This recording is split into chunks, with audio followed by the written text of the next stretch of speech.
In another resolution rescue brought to you by Gold's Gym, resolve to get more sleep. Amen. Do you wake up every morning feeling like you didn't get enough sleep? Or maybe your spouse keeps you awake at night with the loud snoring or gasping for air? Sleep apnea very well might be the culprit. Dr. Stacy Ochoa from Precision Dental is here to show us how easy it is to treat and how treatment honestly could change your life. Good morning, Dr. Ochoa. Good morning, Matt. We were talking a little bit before the show. I can't think of many medical maladies that have a fix that's this easy and can honestly be this life-changing. Absolutely. It's a very simple test to see if you have it, and it's a simple fix if you have it.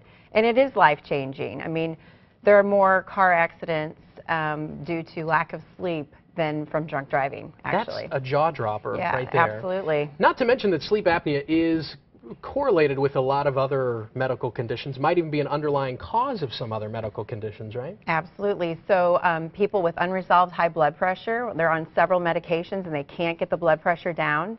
Sleep apnea might be a cause. A history of stroke, acid reflux disease, high cholesterol.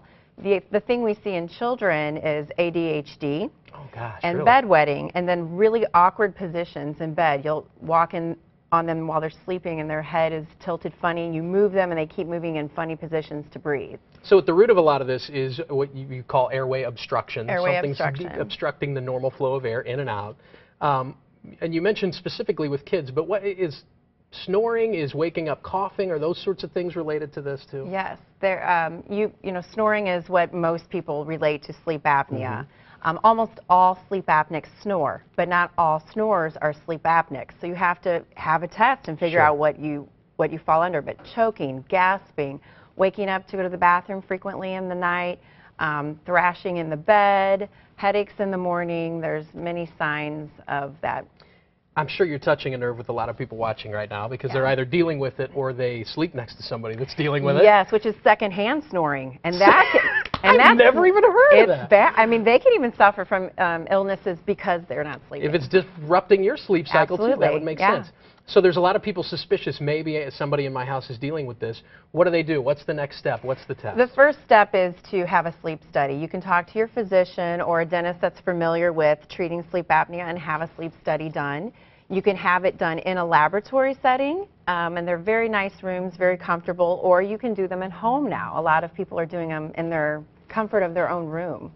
Now, when I think about treatment options for this, I think about the old standby. You have the big clunky machine, pretty noisy next to your bed. You're wearing this mask, whistling, which a lot of people say is not very comfortable. The CPAP machine. Yes, and that's been the go-to for so many years. And if you're a severe sleep apneic, if you stop breathing up to, 30 times or more an hour, that's the go-to. We're going to try that first. Okay. But the Academy of Sleep Medicine says that if you're mild to moderate apneic, then an oral appliance is a perfect device for you. Now that just almost looks like a retainer. And it is almost like a retainer, but if I could show you why it works. Yeah. So this is your airway while you're awake. This is your passage that you would be breathing through your nose. And then when we go to sleep, then we're laying on our backs.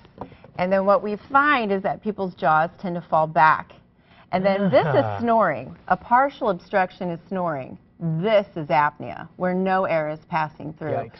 So either we use the CPAP machine to blow air past this obstruction with forced air, or we're actually bringing the jaw forward and stabilizing the jaw so that it's not falling back, and that's what this does. Now, is this something that insurance typically would cover? It is. Yes, and medical insurance will cover it. If you have coverage for sleep apnea, they should cover an oral appliance. And even if you're severe and you cannot tolerate your CPAP machine, an oral appliance should be covered by your medical insurance.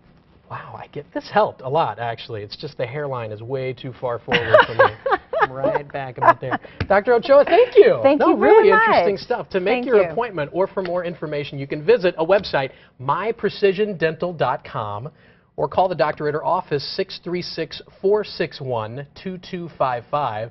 Precision Dental is located in Imperial, just 20 minutes from downtown and West County. Easy to get to. It's an easy fix, Kent, that can make a big difference. Sounds like it. Yeah. Good stuff. Thank you both. Thank you. Well, for the past 9 years, How I Met Your Mother has entertained us. We laughed, we cried, we T-bowed. Well, in honor of the 200th episode, we are going to get some inside scoop from the actors themselves. That's coming up. Plus, folks, hang on because we're back on the weather roller coaster. Unfortunately, find out what we can expect this week in my 7-day forecast. That's coming up.